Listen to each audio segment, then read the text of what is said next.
Hello and welcome to some more Fire Emblem The Last Promise 0% growths, low turn count. In this video we're tackling Chapter 18. Although I guess I'm tackling Chapter 18. This is the longest map so far. It's only a 7-turn map, however, it is rather long in terms of real time. Now, towards the end of this map, on the end of turn 6, I got interrupted while recording the inputs, so I had to stop the recording of the inputs. But I can and will play out the last phase by hand. Anyway, without further ado, here is the map.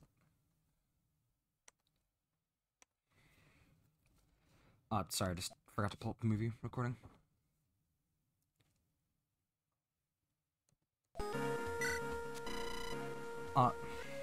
So, we can deploy 16 units in this map, and we deployed some familiar faces. There are a couple units that we're deploying for some small purposes. Tamiko is back, and Sia is back. Sia has to talk to the boss in order to recruit him later. The deployment positions are fairly precise, however some could be changed and wouldn't change a thing. Shon uses the piercing sword to weaken an armor. This is the last map where Shon can actually fight decently well before his promotion, so getting him to level 10 is a must. Kamiko heals him up, and then Karina finishes off the armor knight. Emma weakens a fighter, and then Lyrian kills him. Maya moves up and one runs the first boss, because there are two in this map, with a killer bow clip, and then sends the killer bow to the convoy. This queues up the short bow. Short bow, as I'm sure you're aware, is a 1-2 range weapon of Last Promise, which is very nice. Ash kills the only promoted enemy on the map, a sniper, promoted enemy besides the boss, with an iron axe, and then Mark weakens the fighter with a hand axe. Pelik breaks the flamberge on Core Armor Knight, and then Itsuki weakens it again.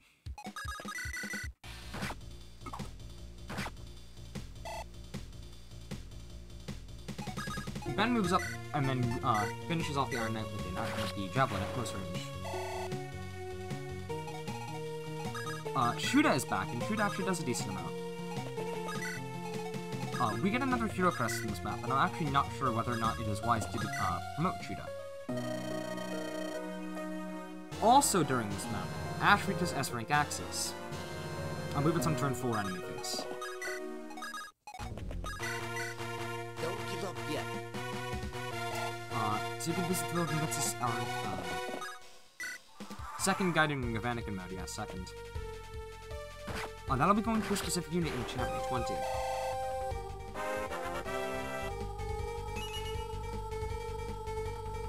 During this enemy phase, several things happen. The most notable of is that there's one green unit up at the top right corner of the map. He's a mercenary with a killing edge and an elixir. He needs to die in one enemy base. Otherwise, we don't get Noah back. Because that NPC blocks where Noah starts. So, if he's still alive, we can't recruit Noah.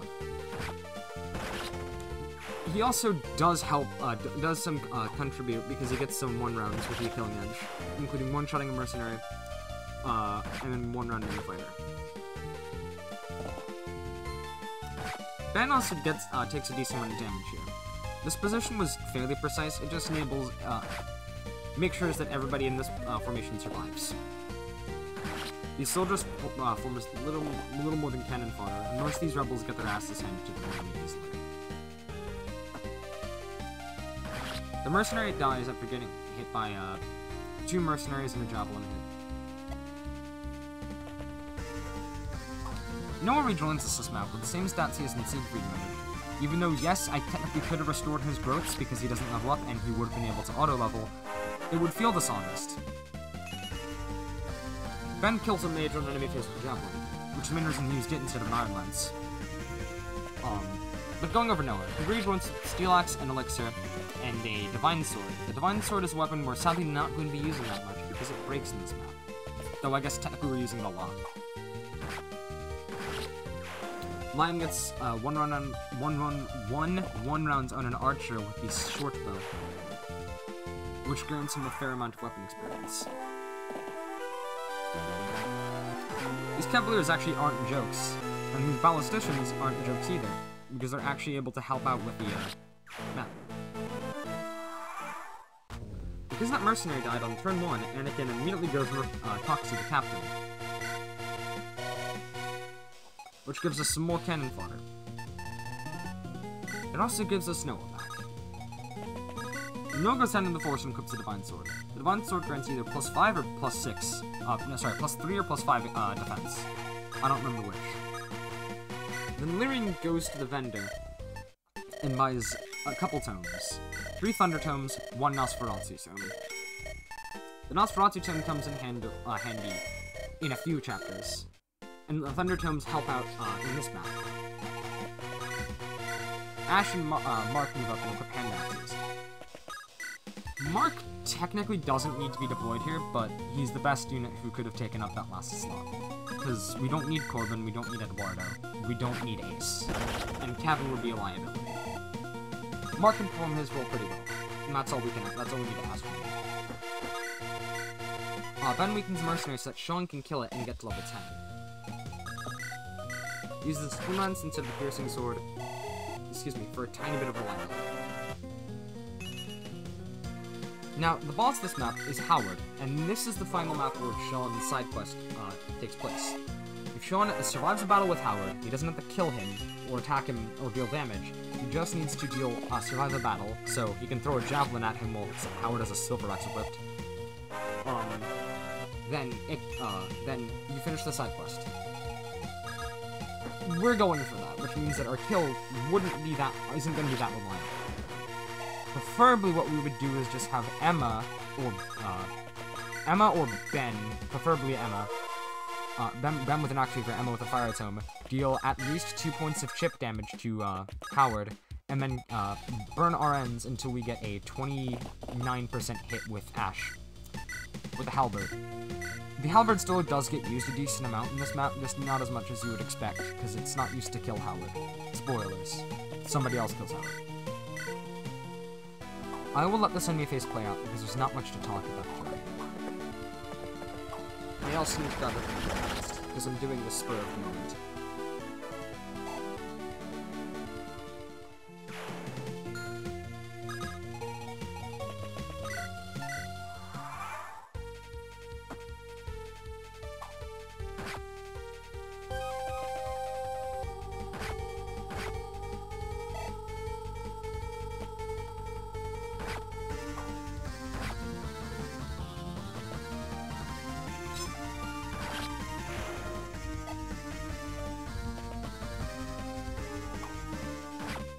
Well, I guess there are a couple things to talk about, actually. In theory, Liam could crit some of these enemies, but which would give him more bow experience and would actually give him S-rank bows, but it would also mess with the general plan. By the way, Kellic needs to heal there, otherwise this strategy does not work. Siegfried and Kellic weaken these Cavaliers and protect Sia and Itsuki. Itsuki's Fire Tome only has a single use remaining. However, that doesn't matter.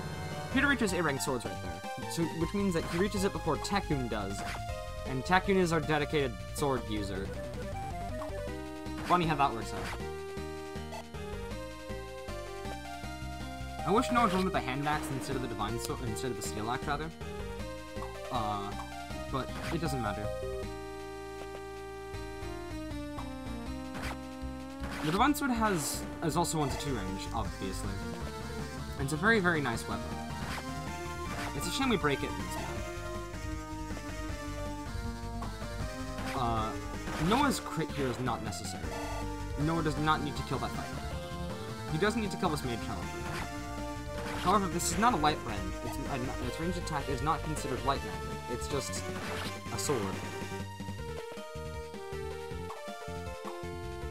Lime's miss there doesn't matter.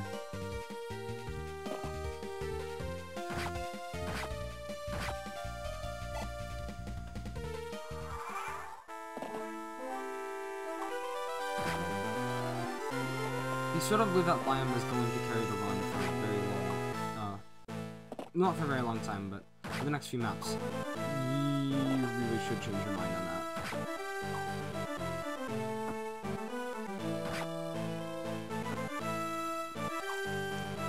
Also, there was a fairly large problem that I realized while planning this map.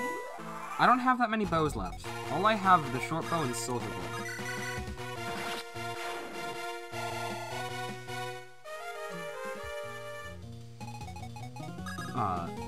Also, I didn't mention it last turn, Emma, took the Thunder Tomes out of the convoy and gave one of her men staves away.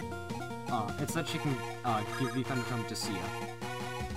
I was unsure what I was supposed to do here because I hadn't checked my notes for a bit and needed to scroll down. But I was right originally. Siegfried kills this Cavalier and then, Pelek shows that he can seize. Emma had rescued Anakin, and now she passed him to Shon. This is rather important. Ben reaches B-rank lances, which means that after promotion he'll be closer to using silver lances. Karina gets to the point where after promotion she should have access to silver lances, at least. Tamiko moves up and heals Ben. Tamiko sees more combat in this map. It's kind of stupid how much combat she sees, honestly. Ash moves up and uses a 20 use hand axe, not 7 use, to finish off this cav. And then Mark goes into the forest and Mo doesn't heal. Lyran visits the armory and buys 3 hand axes, 1 iron bow, and 1 steel bow. When Haas rejoins... Pardon me. When Haas rejoins, we get a couple bows back. Well, we get a couple bows, and when Storm rejoins, we get a killer bow back, I'm pretty sure. Shooter trades Lyran to her Iron Lance, and then finishes off a cav with a killer gadget. He has the Zen bottle on him. Honestly, Kelek should have had it, but I didn't think about that when doing preps and didn't want to change it.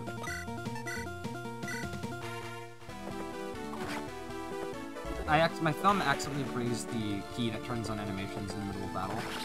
So apologies for playing that one out. However, he needs to use the silver sword and not the short bow, because otherwise the short bow would break, and it is necessary to have. Not to mention, the silver sword lets him one round a Cavalier and enemy phase more reliably. Tekun kills that fighter with an emblem blade hit, and I was wondering why the turn hadn't ended yet. I forgot to move Noah into this forest and to equip the steel axe. Those Cavaliers up by Howard are called Howard's unit, and they're stronger than the other Cavaliers in the map. All those enemies are much stronger than other enemies in the map. To the point where I need Noah's help to bait them away.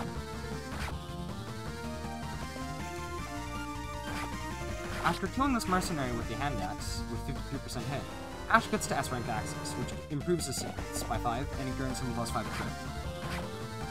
Which leads to a really funny interaction against the boss, is what I'll say. Liam needs to kill one of the Cavaliers that attacks him on this turn.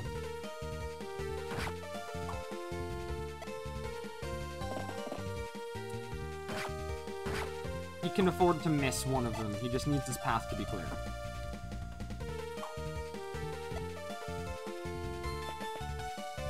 The 2 villages on this map that are open.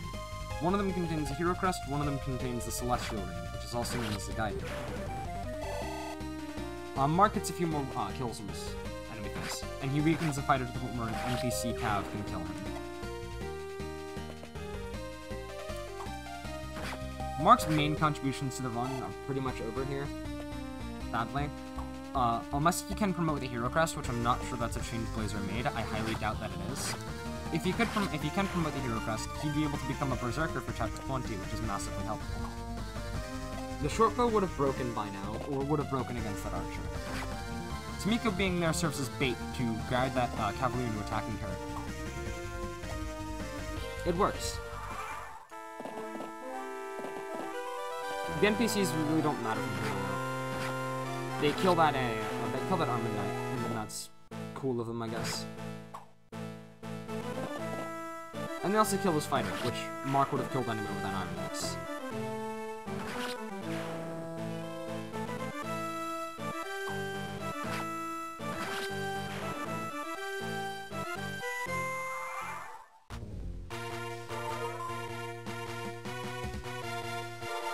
Shon was on that fort with a slimline script just to get some extra avoid and not to have weapon triangle disadvantage against those two cavaliers that attacked him. Well, the one cavalier that attacked him.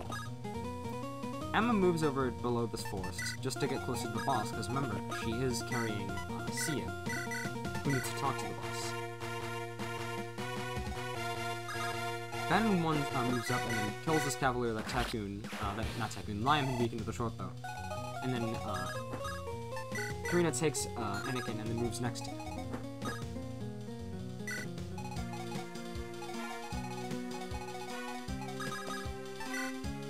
Mark heals. He doesn't technically need to, but it helps him out. It helps his survivability. Shooter moves up, equips the iron sword. I almost forgot to heal Shooter. He needs to heal. We might not, doesn't need to heal, but it was in my notes and I didn't want to ignore it. John moves over and heals with the vulnerability. Natsumeiko's very effective bait. Also, Ash has 56% hit with the halberd, which I'm pretty sure is absolutely necessary to, necessary to actually hit that cavalier without burning any RNs. And Siegfried kills this cavalier. Kellic waits underneath Siegfried, and then you get to see a pretty glorious sight. Tomiko will choke this point. She uses the vulnerability to heal herself up, and then she will enemy phase those cavaliers just to keep them from attacking Itsuki, because he can counterattack. Noah gets this village, which is a hero crest. Pretty nice, although we most likely won't end up using it. Liren burns 2 RNs. Originally, Tekken was going to crit this mage, but he just dodges instead. Either or works. I'm not sure if I've said it or not, but the Mithril Blade is a, I believe, 12-mat sword that has 5 crit built into it. It's quite nice. I'm sure it goes this extra because those enemies will much prefer attacking Sakun over him, so we can go for bow experience instead of sword experience. Noah is meant to weaken these 2 cavaliers over the next couple turns, and he does that flawlessly. That hit is not necessary, but it is helpful.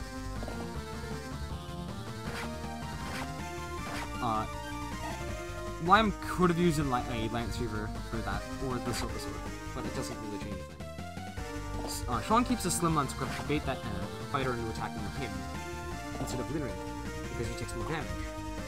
You could have used the Piercing Sword and had better avoid against it, but Slimline was already on him, and he doesn't need to be at full health for the rest of the map. Mirren doesn't either, but not countering saves some time.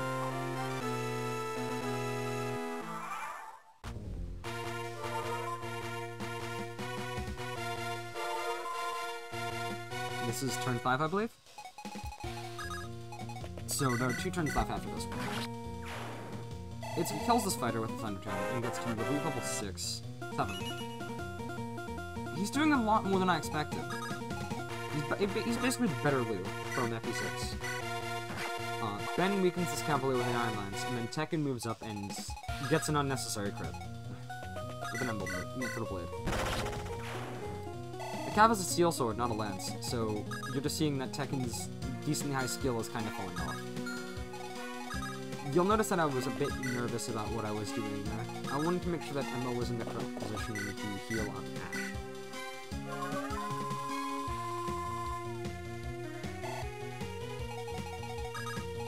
Liren ticked up Sia to the left.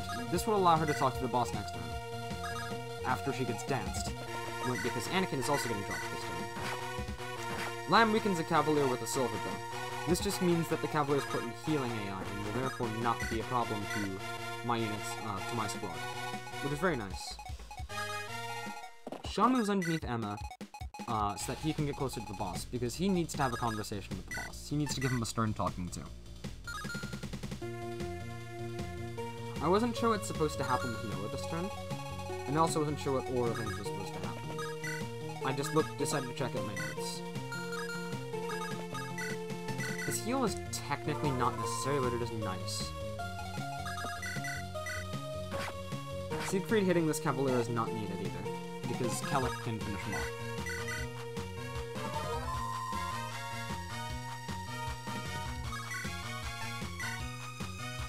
Noah uses the Divine Sword to weaken this Cavalier. This Cavalier is then put into healing AI, so he will retreat.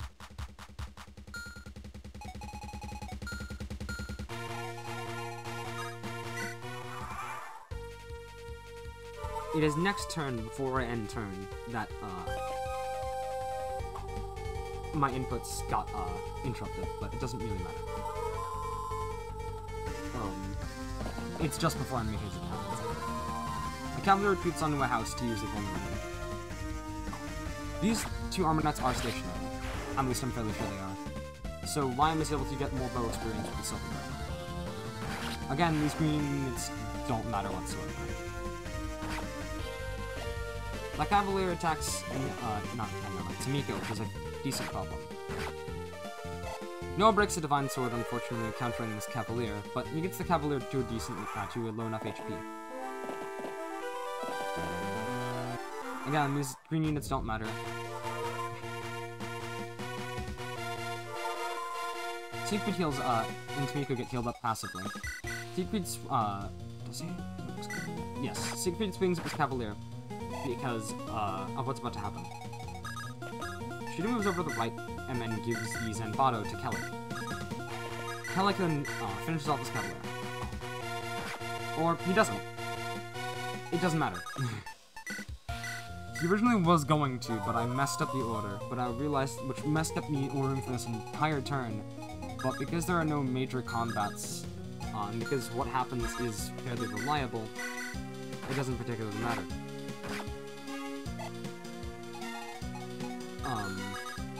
All that needed to happen after that, because I was already considering recording the inputs by hand, while making this a two-part episode, at least input-wise, which it's going to happen with some later maps, just to be frank. There are some episodes, maps that are way too big for me to do by hand, and remember every input. I will be fully transparent with that. Karina's positioning here is very important. He burns an RN and then finishes off an Armor Knight with the Ambulance from the left. What she does next turn can only be done from the left, or I'm pretty sure also from above.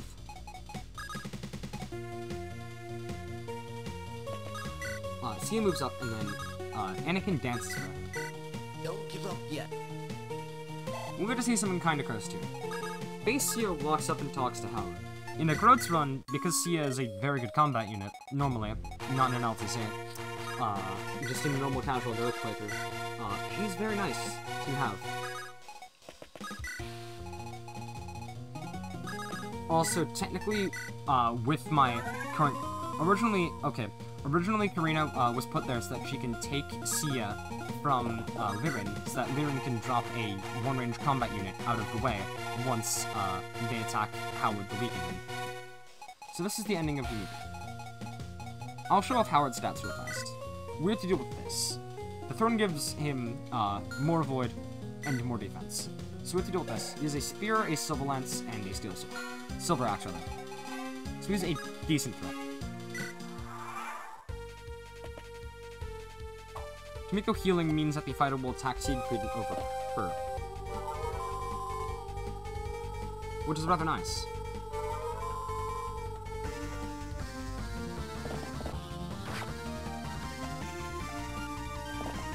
And then because that Cavalier would kill Kellic, it attacks Kellic instead of Tamiko. Unintentional AI baiting. Love to see it. Again, these Cavaliers really don't matter. They take out the fighter, which is rather nice of you. The Cavalier gets kind of in the way, but it doesn't particularly matter. Oh, sorry about that. So Lirin here, Karina moves over and takes Sia. It doesn't particularly matter what happens now. And then Lirin burns.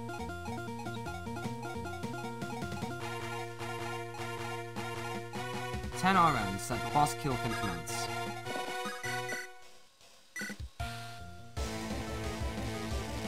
With the fire tome, she has more accuracy. But she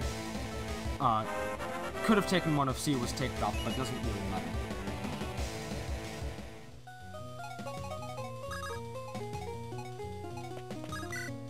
Then we have Ash swing at the boss, and by swing I mean crit. 2% crit, 29%. that was necessary in order for, well, that wasn't necessary. Originally the plan was going to be YM hits once with Silver Bow, and then, Takun hits once with Emblem Blade. But, it doesn't really matter. And then we get to see this glorious sight. I forgot to start animations. Fuck it. We get to see this glorious fight between Shon and Howard. I'll go back to turn animations.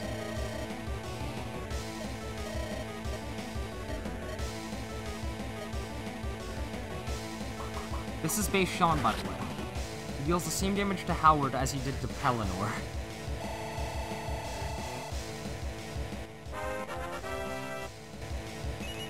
Shon is now level 11. Then we need to reach level 10, which he did earlier in the map.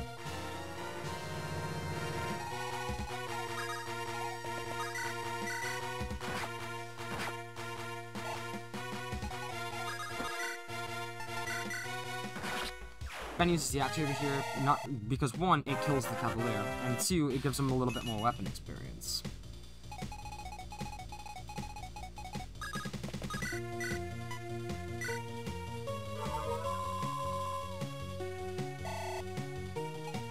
Buddha and Kellock work together to kill this Cavalier.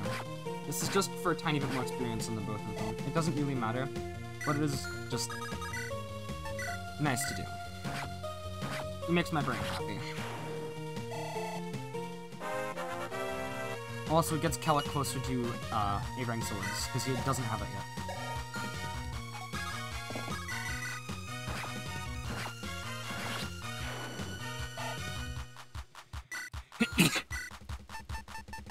Excuse me.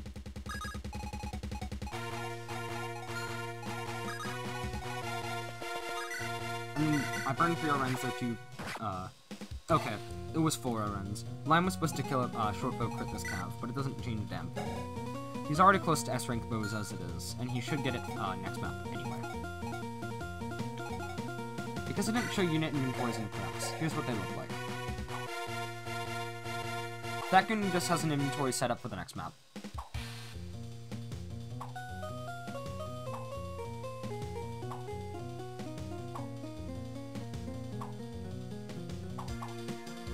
Itsukiyomi has the Thunder Terminal Vulnerary.